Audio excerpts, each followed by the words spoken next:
uma alegria ter você aqui, né?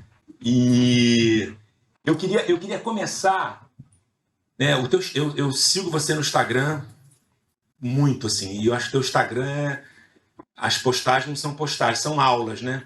Eu estava bem desaparecida, eu tinha saído de rede social, fiquei, sei lá, mais de um ano, eu acho. Eu Sem, não tinha te voltei visto, agora, fui obrigada, porque ia lançar a série e me obrigaram a voltar para o Instagram. Então eu estou encarando mesmo como profissional só, porque é complicado, né, manejar a rede social. Você vê, você fica o dia inteiro fazendo isso e acaba ficando muito exposto também, e aí aparecem uns malucos, enfim. Mas aí agora eu assumi, botei o Instagram aberto. Uma grande confusão e uma subvalorização do roteiro. Veio na época aí do passado. E eu acho que isso não interfere só na vida do roteirista, ou porque a gente se acha desvalorizado. Eu acho que isso interfere na qualidade dos produtos audiovisuais, das obras audiovisuais, porque é o que mais se vê muito, é muito comum você ter diretores que não entendem de roteiro, produtores que não entendem de roteiro. Isso é mais comum ainda, porque o diretor, às vezes, ele ainda escreve os próprios roteiros, então ele tem uma certa atenção para isso. Mas produtor que não sabe ler roteiro é a coisa mais comum que existe, né? E isso rende filme ruim, rende série ruim, rende muita coisa problemática. Então, eu acho que você não precisa querer ser roteirista ou viver disso para você ter que entender minimamente sobre como é construído uma dramaturgia audiovisual. Todo mundo deveria saber. Então, eu acho que deveria ser obrigatório. Isso tem a ver com isso, né, que eu estou escrevendo aí. Por que eu escrevi isso? Porque quando eu comecei a escrever roteiro, em 98, 25 anos atrás quase, ninguém sabia o que era roteirista, né? A gente tinha talvez 3 ou 4 roteiristas conhecidos no Brasil, assim, que era o Jorge Duran, o Leopoldo Serran, que tinha feito filmes lá na época do cinema novo e tal, e o resto eram diretores que também escreviam seus roteiros e ninguém sabia muito bem o que o roteirista fazia. Um amigo meu sempre brincava com isso, falava assim, minha mãe não sabe o que eu faço, porque todo mundo falava assim, vocês escrevem as falas, tudo que está escrito lá foram vocês que disseram, né? É uma coisa assim muito desconhecida, o mercado praticamente inexistia. Então eu, quando comecei a escrever, eu escrevi de cara assim, sem saber nada, por conta de um concurso na Globo, e que eu fui sendo selecionada e depois virei roteirista da Globo, onde eu fiquei 25 anos, até agora, estou saindo da Globo agora, mas fiz muita coisa fora, né, no cinema, porque na época a Globo não tinha problema você trabalhar lá e você fazer filmes com outras pessoas. E ainda bem, porque senão eu teria ficado 25 anos fazendo a mesma coisa. Eu acho que é muito enriquecedor a gente diversificar. Mas de lá para cá, né, a gente começou a viver, a partir de um certo momento, uma valorização do trabalho do roteirista. Isso aconteceu, todo mundo ficou feliz, passaram a existir cursos de roteiro, laboratórios de roteiro, os laboratórios do roteiro do Sesc, do Sundance, né, que veio para o Brasil depois do Sesc, tiveram uma influência enorme nisso aí, de valorizar o trabalho dos roteiristas. E a gente passou a viver assim um tempo de esperança, achando que ótimo, agora as pessoas sabem o que roteiristas fazem. Aí começaram as séries, começou a nova era de ouro das séries de TV, não só aqui, né, começar pelas americanas e tal. E todo mundo falava, nossa, que roteiro incrível, esse cara é o criador disso, aquele é o criador disso e tal. E pareceu que tudo tinha chegado a um lugar melhor. Só que agora a gente está vivendo um momento de retrocesso.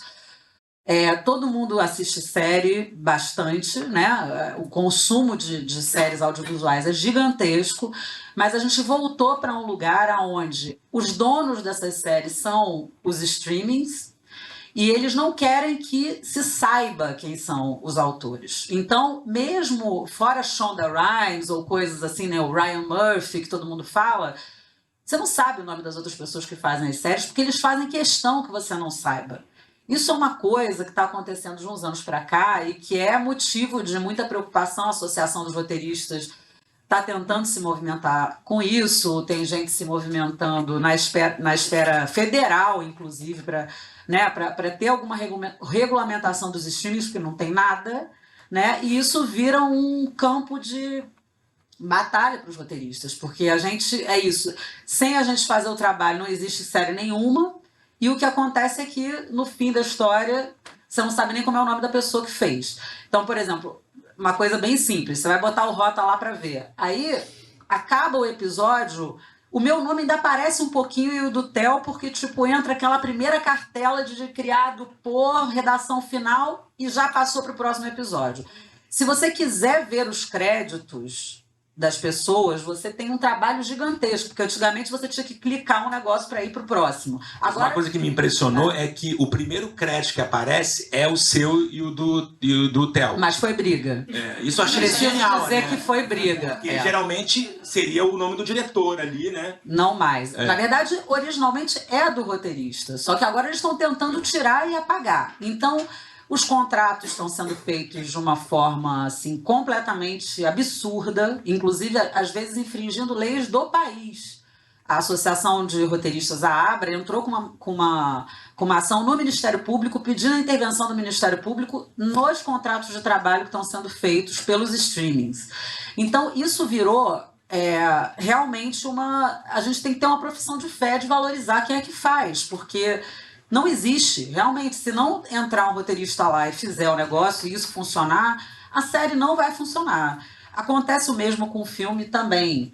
Mas quando eu digo aí que é um audiovisual de grande escala, que, claro, se você for fazer um filme super pessoal, de um diretor que também é autor e tal, a coisa se dá de uma forma muito particular. Mas quando você vai... Que não é impossível de acontecer também. Não é. Inclusive, você tem diretores que são bons roteiristas, como Marcelo Gomes, por exemplo, com quem eu trabalhei, o Sérgio Machado, que também assinei com ele o filme que ele está fazendo agora, mas é um diretor que valoriza o roteiro, quer dizer, continua tendo a importância do roteiro nessa história. Então, mas só que é isso, eles querem que seja uma série Netflix, uma série Globoplay, uma série HBO, e eles são donos. Então, a gente vê coisas absurdas, entrevistas onde eles falam assim, não, de produtores dando entrevista, e parece que a série surgiu do nada, assim. O Rota, por exemplo, que também aí entra a imprensa com isso, que também existe uma necessidade de apagamento. Então, por exemplo, eu e o Felipe, o diretor, nem o diretor conseguiu estar, o Felipe Barcins, que é diretor do Rota, fomos proibidos de estar na coletiva, por exemplo, fomos tirados da coletiva. No dia da estreia, eu não estava no palco junto com as pessoas. Então, começam a acontecer situações muito, muito absurdas. Então, eu acho que todo mundo que está fazendo audiovisual, né, é bom que saiba que o contexto está diverso nesse sentido. Pareceu melhor e agora está diverso. Então, isso gera uma necessidade maior de que a gente esclareça, né, e que todo mundo saiba qual é a importância do roteiro, mesmo que não queira ser roteirista, né? É isso. Então, no dia que eu escrevi isso, eu estava muito puta da vida, assim, desculpa. Dá para perceber, mas eu acho que é de uma generosidade, né? E uma delicadeza ao mesmo tempo, mais que você queira marcar um lugar importante ali. E eu te perguntei justamente isso, porque realmente o que me impressionou é que os créditos finais começam com o seu nome e com o do Theo, assim, né? É isso, foi duro isso aí, sabe? Não foi fácil de conseguir, porque tudo vai te levando um pouco para você aceitar um lugar de invisibilidade. E não é justo que seja assim, né? Não é uma questão de vaidade, porque eu quero aparecer, que eu quero que apareça o meu nome porque quero. Não é isso, é porque tem uma importância e isso se reflete, evidentemente, também, né, gente? No quanto você cobra, né? Enquanto as pessoas te valorizam. Porque se ninguém sabe para que serve o roteirista e qualquer pessoa serve, qualquer coisa serve, você vai pagar 2 tostões ou a própria pessoa faz ali e vai dar certo. E não vai, né? No audiovisual é muito difícil arriscar, né? No audiovisual, de novo, de grande escala, que tudo custa uma fortuna. Você vai fazer uma série dessas, cada episódio custa milhões. Como é que você vai arriscar um negócio desse com uma história que você não sabe se ela está funcionando?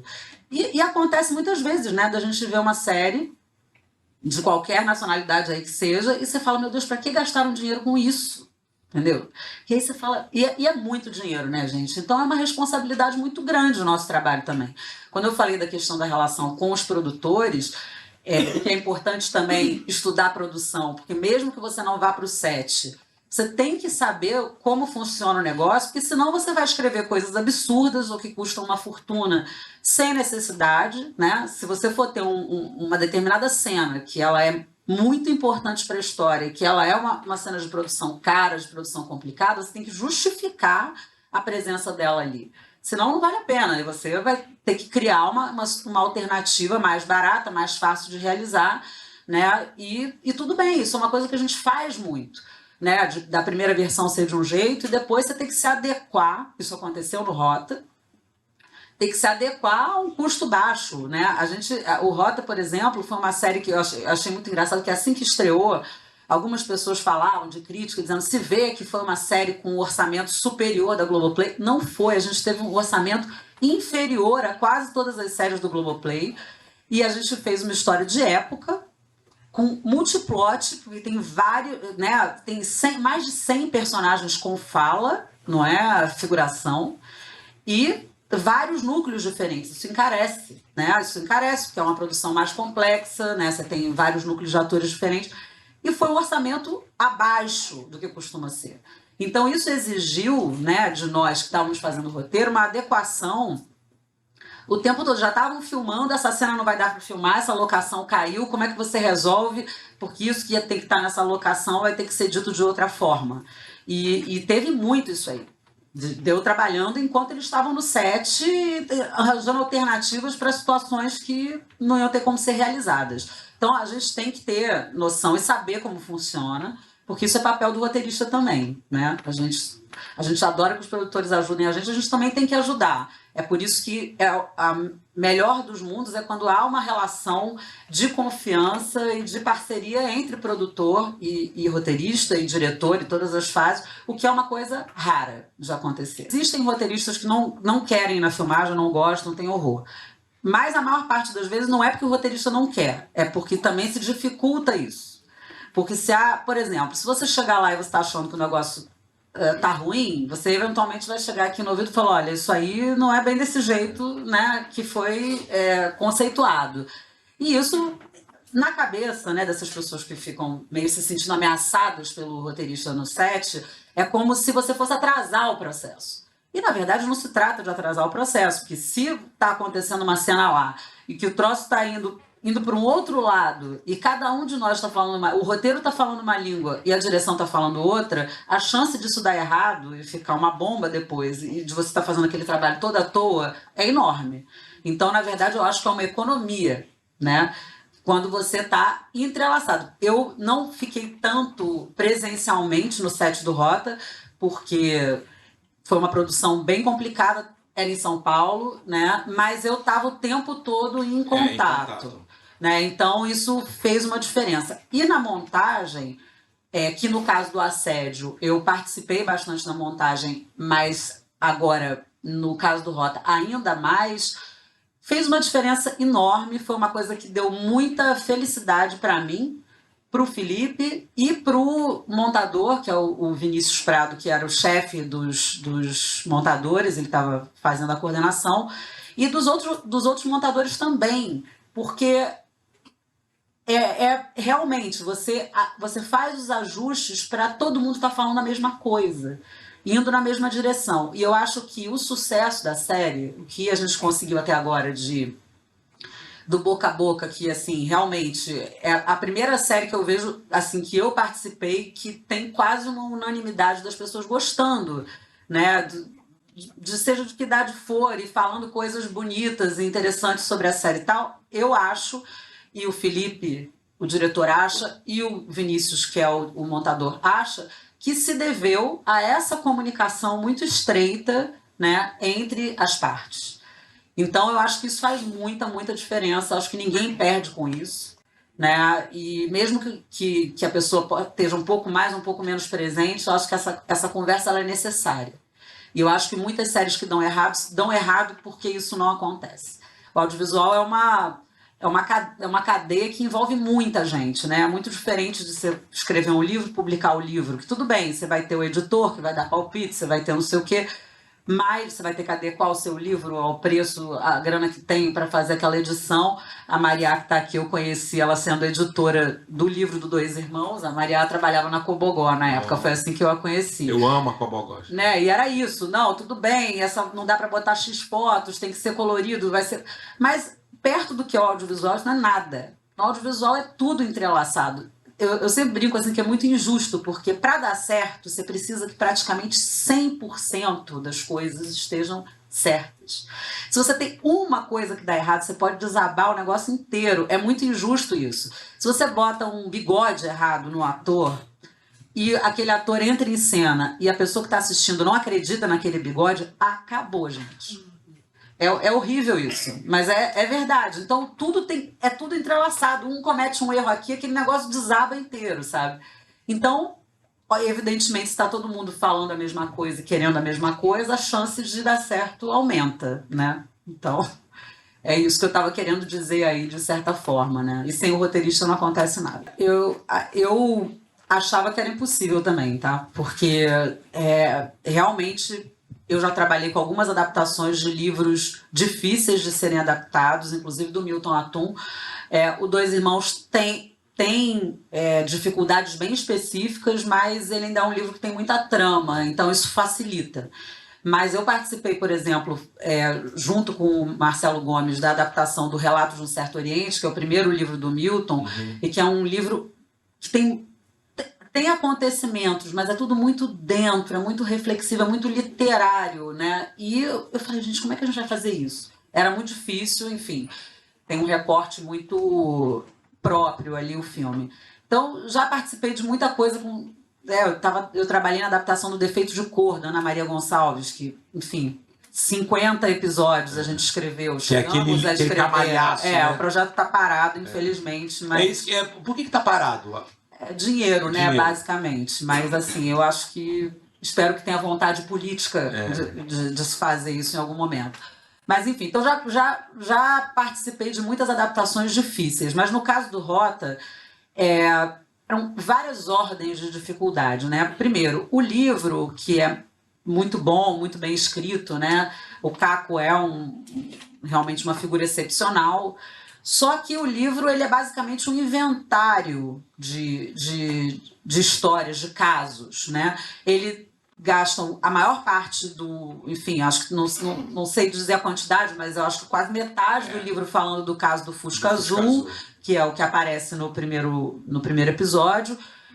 E depois ele parte para os outros, e aí vai chegar na questão dos matadores e tal, da polícia. Mas, basicamente, como ele se baseou num banco de dados, esse era o objetivo dele, né? O objetivo, quando ele começou a fazer, não era fazer um livro, era fazer um banco de dados, era uma checagem mesmo jornalística de fazer uma estatística do quantas daquelas pessoas tinham sido executadas, né? E dessas pessoas que foram executadas, quantas não tinham passagem pela polícia, quantas eram pretas, né? Era uma coisa que se baseava, era um banco de dados. E um banco de dados não é uma coisa que a gente possa dizer que seja dramaturgia, né?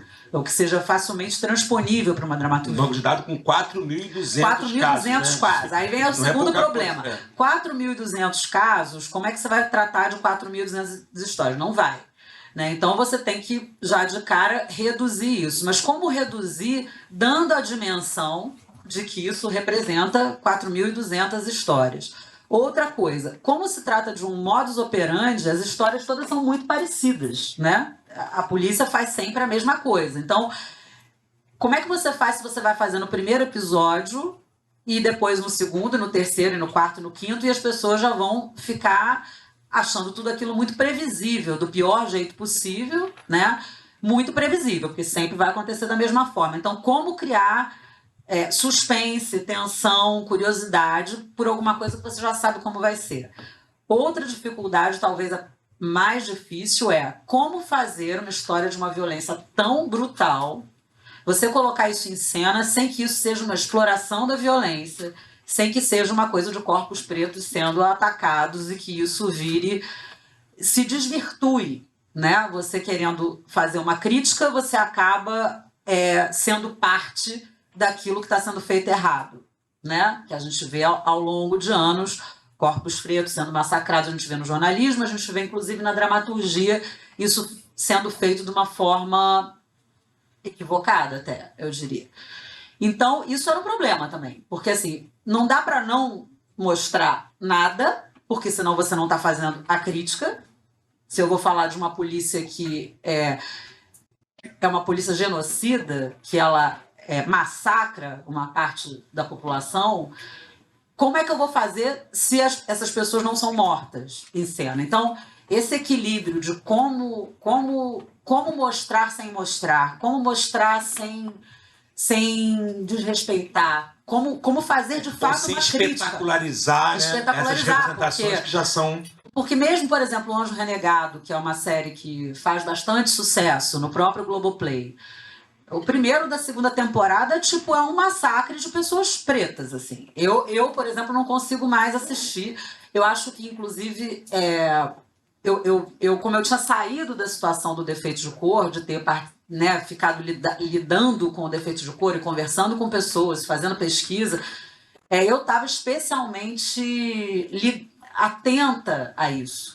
Porque o defeito de cor também é a mesma situação. Você está falando de escravidão no Brasil, a protagonista é uma mulher negra que foi escravizada e que está naquela situação. Como eu vou fazer aquilo sem mostrar que aquilo era do jeito que era e, ao mesmo tempo, não fazer uma exploração disso? Então, é um equilíbrio difícil, né? Outra coisa que era difícil...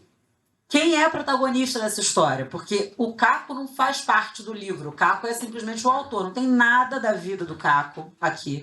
A gente não sabe quem ele é. O Caco é um cara que fala muito pouco. E, de cara, a gente sabia que ele tinha que ser o protagonista porque um dos protagonistas, ele tinha que ligar todas as histórias porque o livro é sobre isso, sobre a investigação dele. Mas como fazer com que ele não seja um white savior? Como fazer com que ele não seja o protagonista e todos os outros coadjuvantes? Qual o espaço que a gente vai dar para essas histórias que o Caco vai unir e transformar nisso aqui? Né? Porque não adiantava eliminar o Caco da história. Mas o que fazer com o Caco? E aí, o Caco que não dava nenhuma informação sobre a vida pessoal, o Caco que não dividia, né? Não dava para fazer com o Caco aquela coisa que se usa muito em série policial, que tem sempre uma dupla, né? Porque um fala com o outro o que ele está pensando e eles dividem, assim o público fica sabendo, a tal da orelha, né? Um é a orelha do outro, O Caco não falava as coisas. Então, o Caco não dizia para o Sidney, olha, vamos fazer não sei o quê. O Sidney seria o Watson, né, do Caco. Né? Ele não dizia para a mulher dele, olha, eu estou indo porque eu acho que a polícia... Ele não... Até por segurança das pessoas. E o Caco é um cara tímido. Então, eu falei, meu Deus, aí é o protagonista que não fala. Entendeu? Como você faz com o protagonista que não fala? E aí... Bom, a gente resolveu problematizar, né, a opção, assim, a tentativa foi, vamos problematizar esse assunto. Se ele facilmente cai no lugar do white savior aí, a gente tem que problematizar isso, porque ele acha que ele vai salvar, ele tem lá né, achar que com o banco de dados ele vai fazer as pessoas enxergarem que aquilo... Tem uma utopia que é muito bem defendida. Né? Vai salvar o mundo, vai mudar a realidade do Brasil. Não muda. Ele vai vendo logo que não adianta, que ele bota na matéria no jornal e ninguém ouve, ele bota publica o livro e também ninguém ouve. E aí, entendeu? Como faz? Então, ele é um herói que não salva ninguém. Então, já começa, então, vamos começar a problematizar ele, né? E o fato dele não falar tem que virar alguma coisa que a gente quase que brinque com isso e que a gente arranje formas e que isso também seja um pouco o mistério da coisa. Ele não fala nem para nós, nem para o que está do lado, então algumas peças a gente mesmo vai ter que juntar. Enfim, então eram muitas dificuldades. Pobre do Humberto Carrão, que não tinha nada para compor o personagem. Ele mandou muito bem, né? Ele tá maravilhoso. Tá maravilhoso. Aí, como nasceu o projeto? Esse projeto era um projeto da Boutique Filmes, do Gustavo Melo, que é o produtor e um dos sócios da Boutique. Ele chamou o Felipe Barcinski para dirigir e eu eu iniciei o processo como supervisora de dramaturgia. Depois eu migrei para chefe de sala e passei a assumir as escaletas e a redação final dos episódios. Então teve duas fases aí que foram diferentes, mas o processo nasceu com o Gustavo, né? Foi dele, assim, digamos que a utopia cisma de que aquilo era possível acontecer. Realmente teve muitos roteiristas que passaram por esse projeto. dentro da boutique e antes, né, em outras produtoras, e todo mundo se deu muito mal e não conseguia, tipo, extrair dali uma dramaturgia viável, assim, né, para uma série. E eu acho que, depois de tanta tentativa e erro, talvez eu tenha tido a sorte um pouco de chegar no final e ter achado uma forma. Agora, ao que eu acredito, o sucesso, eu acho que tem a ver com essa interação entre direção, roteiro e montagem. Eu acho que isso é muito a alma do negócio e eu acho que seria outra série se não tivesse sido assim. Eu me lembro que quando eu comecei a estruturar os multiplots, uma das coisas que eu tinha, porque tem coisas que a gente não tem certeza se vão funcionar, né? Então, aliás, quase nada a gente tem certeza se vai funcionar. A gente, aliás, acha que não vai, né? A Maria sabe disso, que a gente é, pessimista. Eu sempre acho que não vai dar certo, o que acaba sendo um pouco vantajoso, porque você não se satisfaz com a primeira solução que você arranja, nem com a segunda, nem com a terceira. Você vai lá até a hora que alguém fala, chega, agora vai gravar, e aí não dá mais tempo de fazer nada, e vai ser assim. Mas eu ficava com muito medo, especialmente porque essas estruturas de multiplot, às vezes, pode acontecer de ficar um pouco desconjuntado, assim, né? Ainda mais se eu tenho um protagonista que não fala, como é que é o peso aqui, né? Do quanto é o Caco em cena, o quanto eu agora, nesse episódio, eu boto a protagonista ser a Anabela, que é do primeiro caso, o quanto sabe... Quantos casos eu tenho? Porque a primeira coisa que eu fiz foi voltar, fazer um inventário de todos os casos do livro, ver o que eles tinham em comum, o que eles tinham de particular. E a Maria trabalhou bastante comigo nessa fase aí. A gente fez um quadro, né, enorme que a gente foi elencando o que a gente poderia fazer com isso. E aí a gente fez um mashup de casos. Assim, tem 2 casos na série que são mais próximos dos casos que estão descritos pelo Caco, e os outros são mashups de vários casos que se tornaram um. Isso foi bem complexo de fazer. E ainda assim a gente tinha necessariamente que ter vários núcleos, porque a natureza da história era que são vários núcleos de pessoas que são atingidas pela violência da polícia. Ao mesmo tempo, a gente também precisava ter um núcleo de policiais, né? Porque não adianta também você não mostrar nada do ponto de vista. A gente queria mostrar esse modus operandi, de onde nasce isso, porque a teoria de que é o que geralmente eles usam como argumento, que é uma maçã podre, né? Que aquele policial que está errado, ele que é maligno, né? E a gente vê que, ok, tem alguns caras que se tornam absurdamente cruéis e que viram os grandes matadores, mas eles são incentivados institucionalmente aquilo. Então, para falar isso, não adiantava a gente botar no discurso do Caco.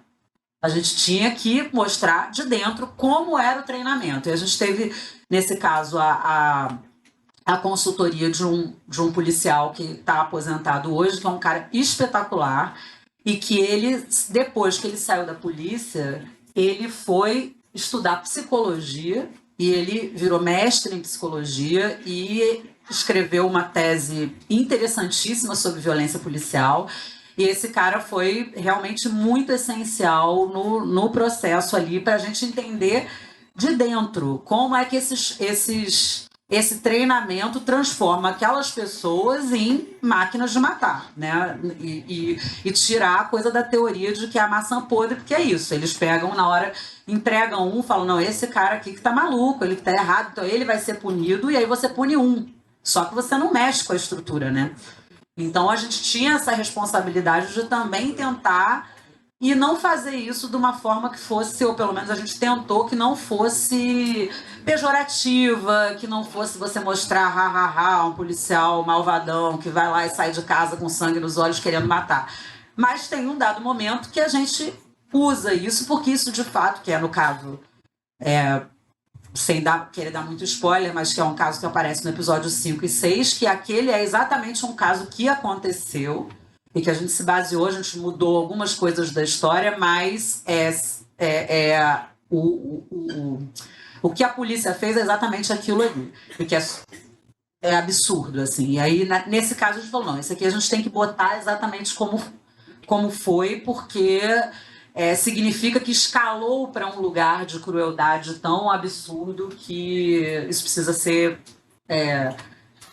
não sei se não é exatamente mostrado nos seus detalhes, porque a gente não faz isso, mas ser exposto, né, de algum jeito. Eu acho que se existir uma segunda temporada, é mais uma outra investigação do Caco do que esta, porque essa daqui, né, quer dizer, a série até vai além do livro, né, porque o livro ele publica no 7º e depois ainda acontece outro caso, né, gigante no último episódio. Então, assim, a perseguição que ele sofre por conta do livro, etc., isso acontece depois.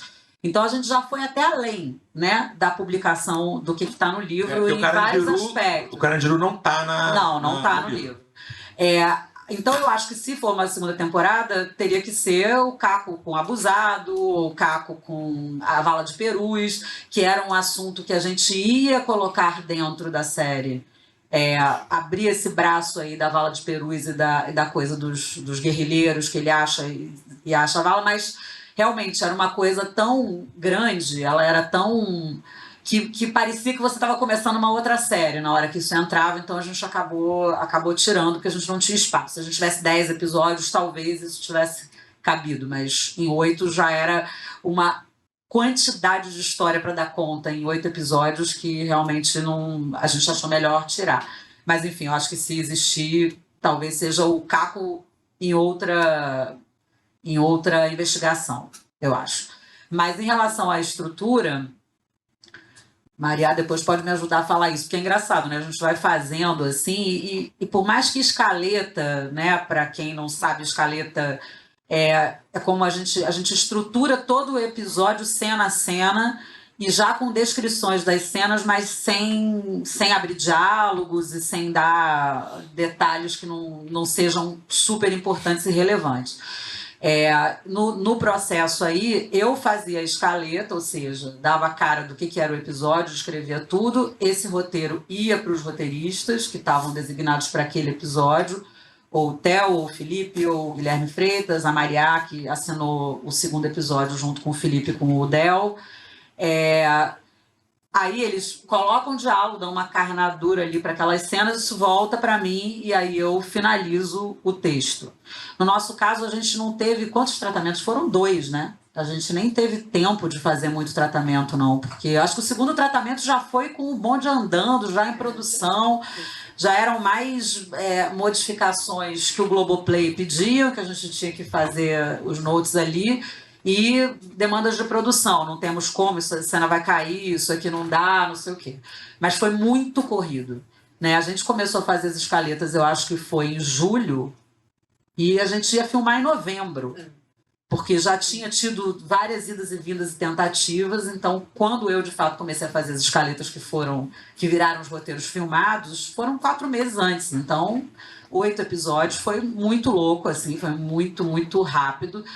Mas, então, a estrutura, né, assim, o que eu sabia de cara ali é que teria que ser multiplot, porque se não fosse multiplot, se fosse só centrado no Caco e os outros forem coadjuvantes que iam aparecer aqui, eu acho que seria uma série errada, eu acho que ela teria um foco errado, eu acho que as pessoas que estão ali, que são vítimas da violência, teriam que ser mais do que vítimas da violência, teriam que ser famílias, pessoas que a gente enxergasse elas de uma forma muito mais ampla, então elas tinham que ser protagonistas dos seus núcleos, e isso obrigava a gente a ter um investimento em cada uma dessas histórias, o que jogava a gente numa estrutura de multiplot mesmo. Então isso eu sabia que era.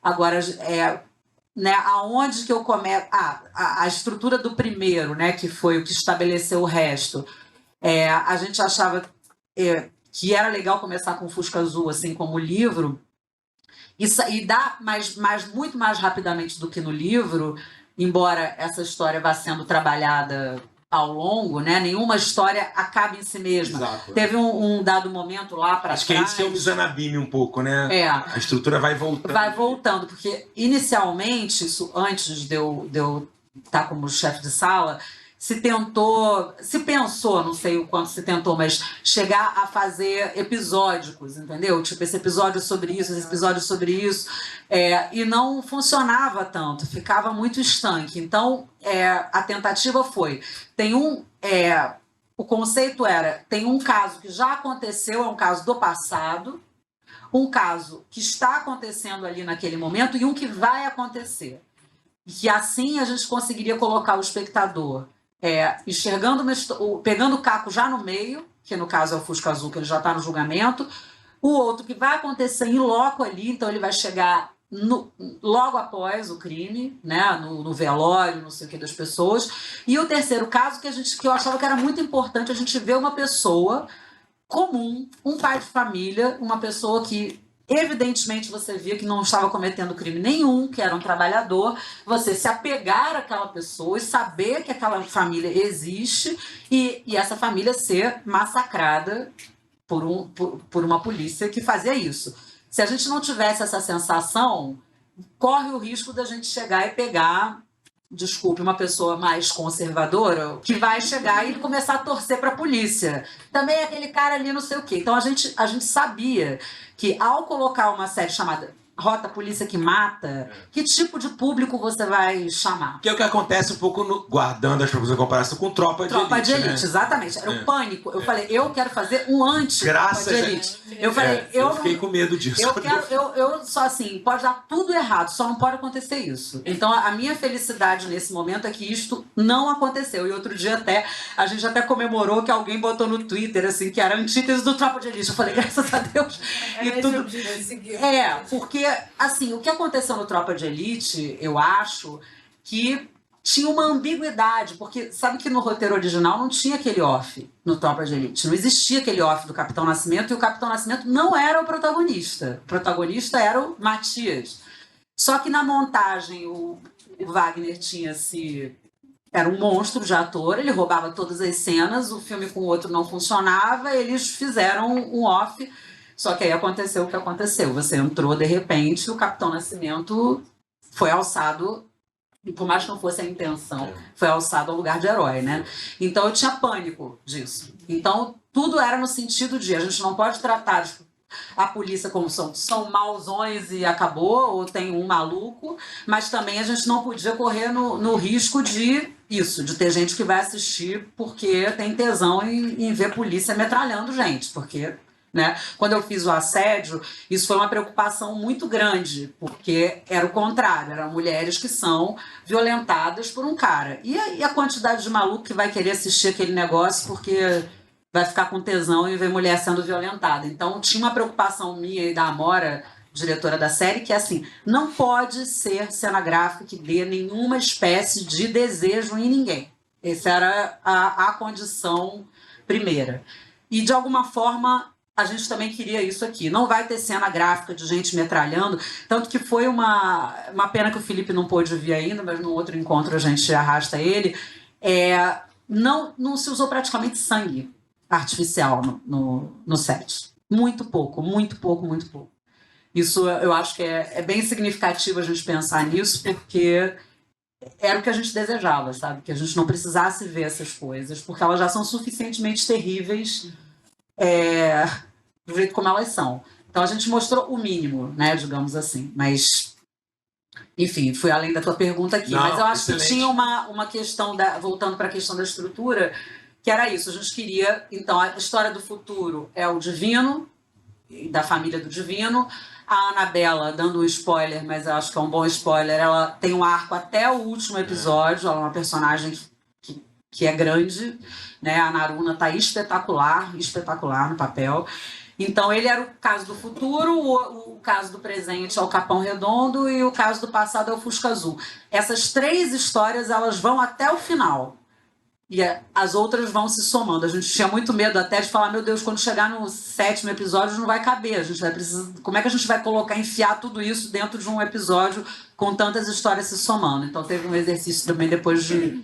muito corte, né? Mas, enfim. Não, que o caso do Capão é um garoto que estava assaltando, que a gente também Que assim, não é porque a pessoa não era inocente de um crime que ela merece morrer, né? Todo mundo merece um julgamento. Então, a gente todas tinha essas camadas das vítimas, né?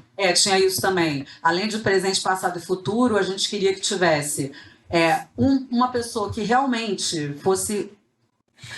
Dizer que é inocente é horrível, porque todos são inocentes, ninguém podia ser morto pela polícia daquela forma, né? E que é uma coisa que também é uma armadilhazinha. Você fala, metade das pessoas eram inocentes. Não, os outros também eram inocentes, ninguém podia ter sido morto, mesmo que o cara estivesse assaltando. 65% das vítimas eram inocentes. A estatística parece que... não tinham antecedentes criminais, né? Então, assim, vamos mostrar que não tenha nada, que seja um pai de família, ninguém vai poder dizer que estava fazendo alguma coisa errada, que alguma pessoa vai achar que se justifique. Não, é injustificável para qualquer pessoa. Esse era o caso do Divino.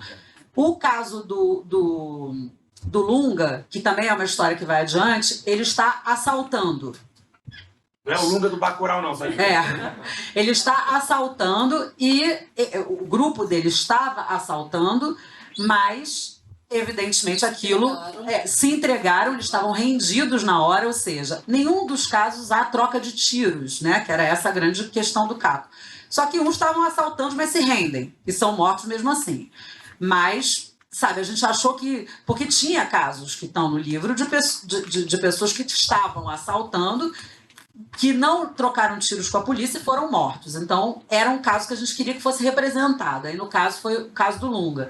E no caso dos meninos do Fusca, era um caso de exceção e que foi, na verdade, o detonador, né, para o Caco desvendar o resto.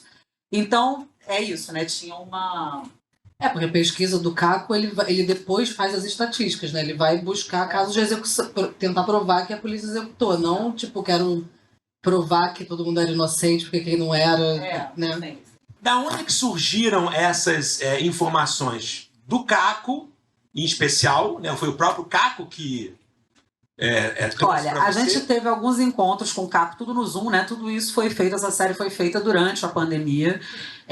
A sala de roteiro, tudo foi feito durante a pandemia, todo mundo só se via por Zoom, que é problema à parte. E depois as filmagens também, teve vários casos de Covid, foi marcado por isso aí. Mas a gente teve encontros com o Caco pelo Zoom, mas ele não falava da vida pessoal dele. A gente teve entrevista com a segunda mulher dele, a primeira não quis dar entrevista, o filho, alguém uma hora conseguiu alguma informaçãozinha aqui, mas era muito pouco. O que a gente criou tem muita coisa que é completamente imaginada, outras coisas a gente fez mashups de coisas que existiam. Então, por exemplo, a Luli, ela é uma mistura da primeira com a segunda mulher do Caco. Que é a Lara, né? A Lara Tremolo tá maravilhosa também, muito linda. Ela é uma mistura das duas coisas, porque a mulher do Caco que estava com ele no momento da publicação do livro e tal, ela não era fotógrafa, ela era estilista, não tinha nada a ver. A fotógrafa era a primeira.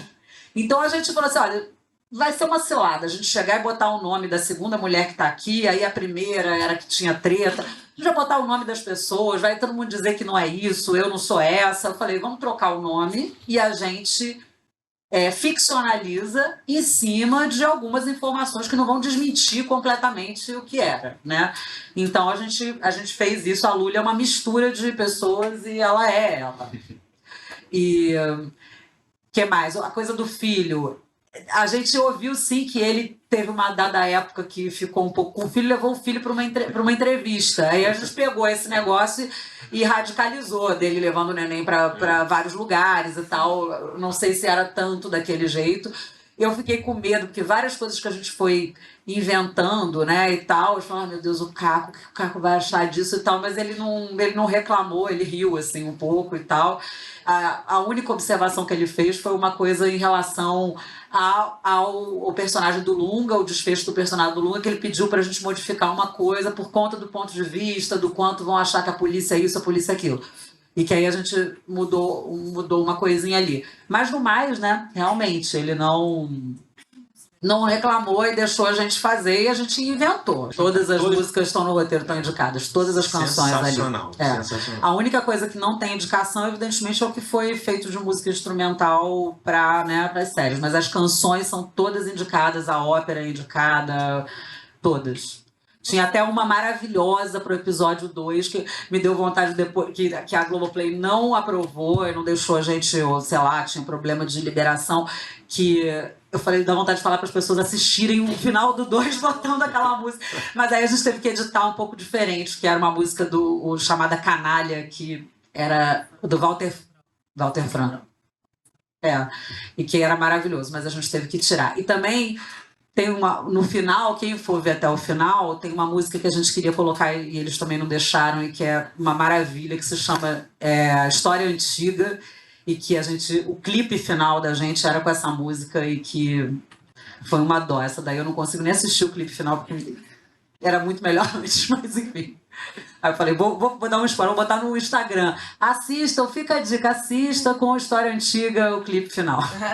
Como eu disse, no livro é muito limitado o que ele fala de cada caso, né? Então você não sabe muito pouco da vida pessoal daquelas pessoas. E como eram casos que eram mistura de situação, aquelas famílias são inventadas, claro que a partir das informações que a gente tinha, né? Uma família que mora na periferia assim, assado, às vezes a gente pegava um elemento de uma história, sabe, por exemplo, existia um personagem chamado... Tem um Profissão Repórter que eles foram procurar alguns casos, né, para quem tiver curiosidade.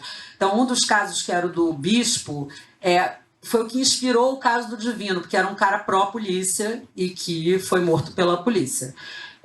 Mas a história da família não tem, entendeu? Não tem nenhuma relação com a história do Bispo original. Foi uma história inventada mesmo. E no caso das imagens de arquivo, né, me impressionou muito como as imagens de arquivo elas são usadas organicamente, o que faz com que o espectador se pergunte: isso é imagem de arquivo? Isso é tratamento fotográfico? Isso aconteceu? Foi filmado? Isso foi uma batalha também. Isso tá no também. roteiro também? Né? Tá, no roteiro não está exatamente...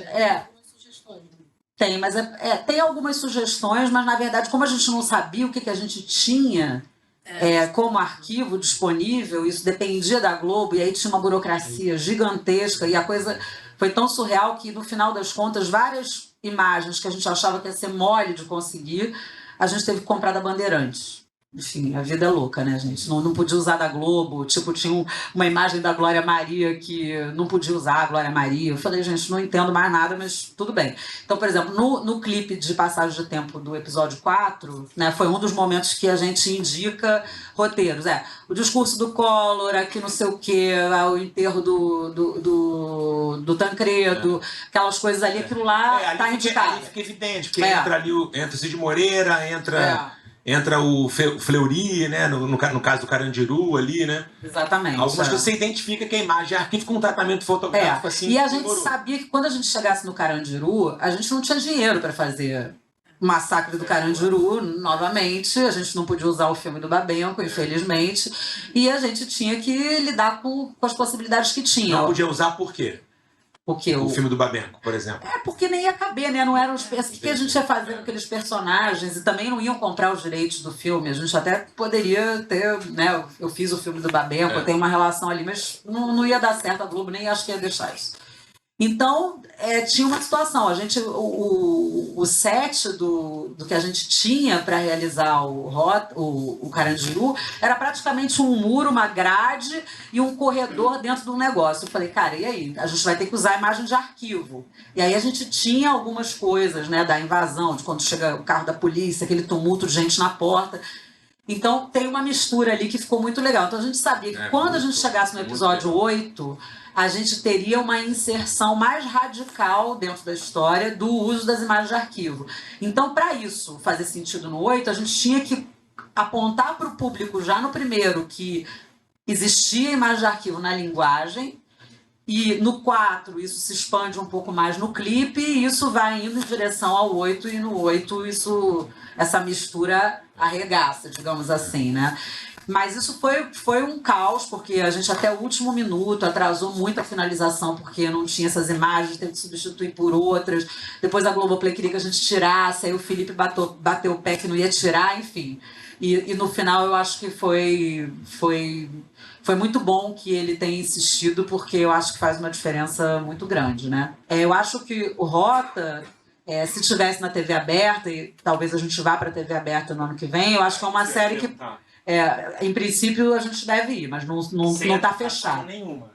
Não sei, aí emoções. Mas eu acho que tem chance de ter um bom público, porque é isso, a gente está fazendo uma reflexão sobre a nossa vida, né?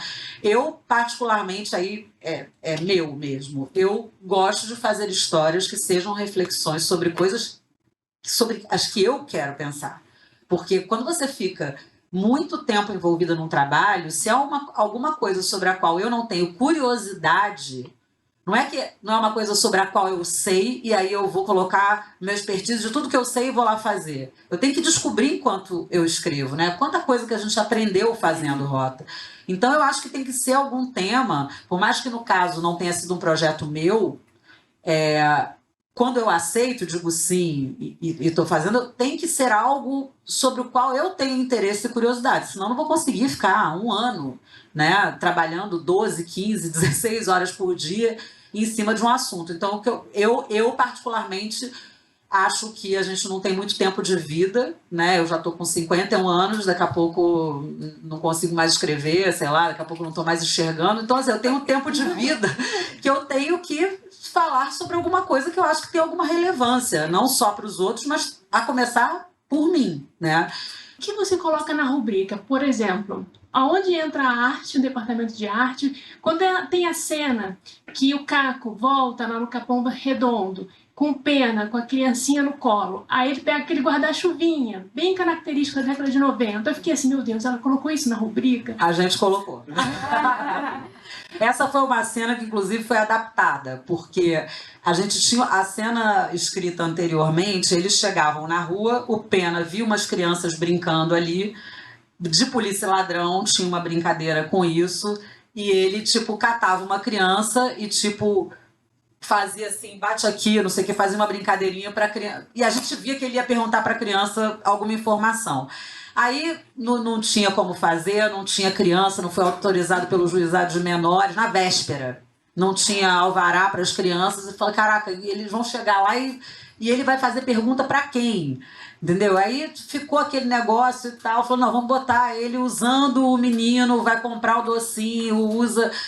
Aí a gente introduziu o elemento dos docinhos de época, digamos assim, para ele, sabia ali meio, vamos levar um pratinho de doce para dona Jacira. E que assim ele conseguiria o endereço, entendeu? Então foi mas sim, no caso os guarda-chuvinhas estavam lá.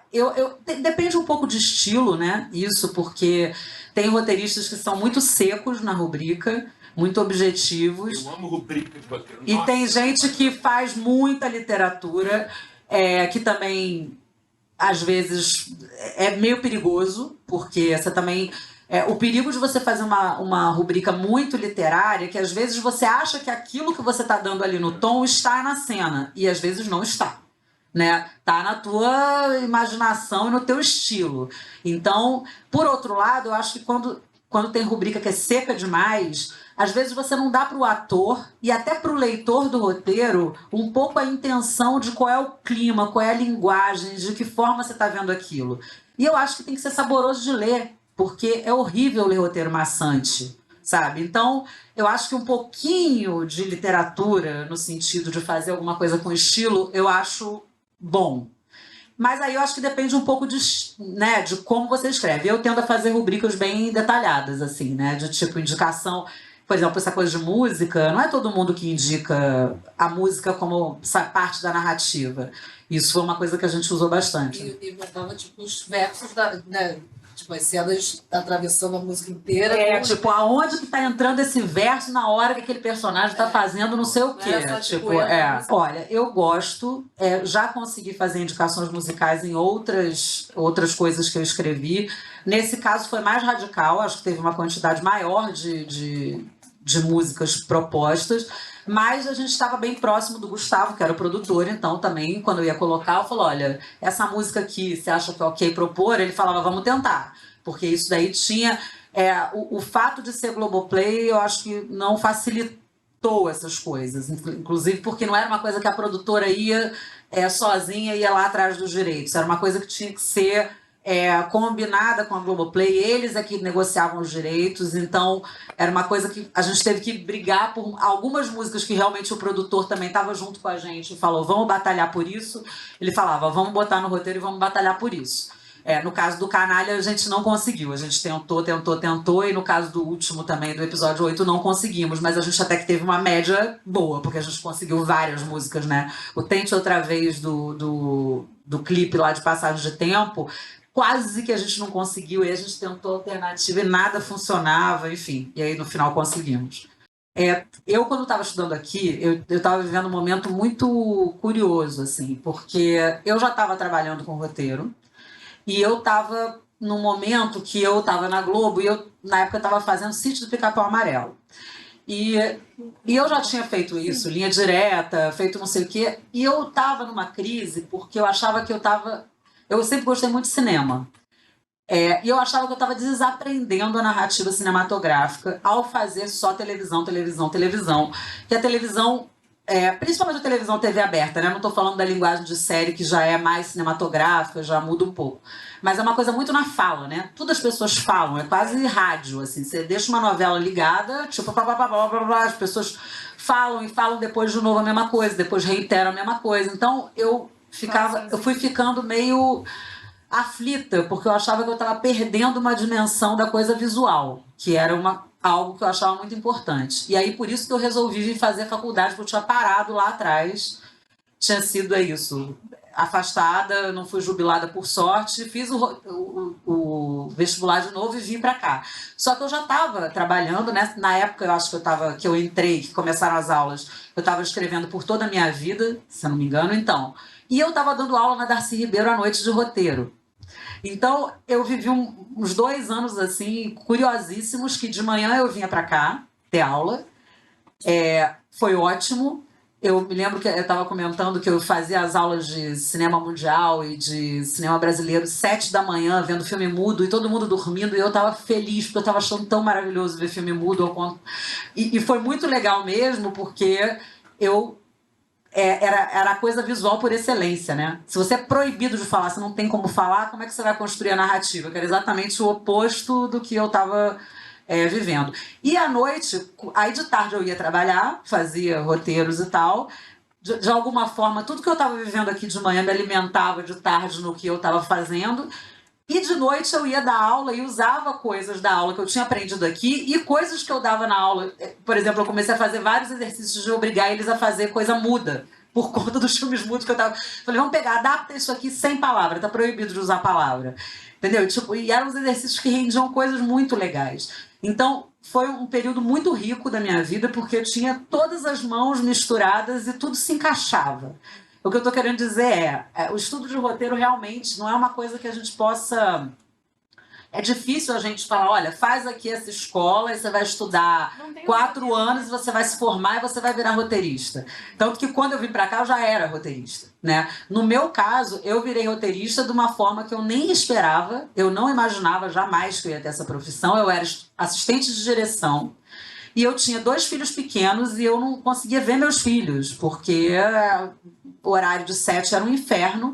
E eu vi um anúncio no jornal da Globo pedindo para as pessoas que quisessem se candidatar para uma oficina de roteiro mandassem um curta-metragem baseado numa letra de uma música do Lupicínio Rodrigues. E aí eu falei, eu nunca tinha visto um roteiro, tipo, porque o que eu estava fazendo era um outro tipo de roteiro, nunca tinha visto um roteiro de ficção, assim.